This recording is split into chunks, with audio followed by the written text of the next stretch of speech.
শুভ দুপুর, good afternoon বন্ধুরা, কেমন আছো? আশা করি ভালো আছো, সুস্থ আছো। আমিও খুব ভালো আছি। হঠাৎ দুপুরবেলা এখন চা নিয়ে চলে এলাম। কেন বলো তো বন্ধুরা, আজকে সোমবার, উপোস করেছি, ঠাকুরের পুজো টুজো দিয়ে এই আসলাম, এসে একটু চা করে নিলাম। গরম গরম একটু চা খেয়ে নিচ্ছি। চাটা না খেলে না মাথা ছাড়বে না। এখন সেফ চা, বিকেলের দিকে একটু ফল খাবো, আর রাত্রিরে একটু সাবু খেয়ে নেবো, হয়ে যাবে।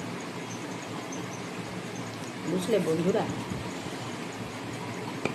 তোমরা কারা কারা উপোস করেছো কমেন্ট করে জানিও বন্ধুরা।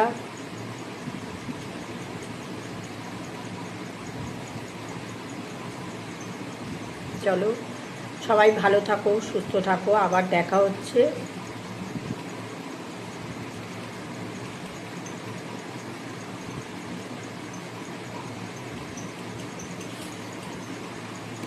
পরে টাটা।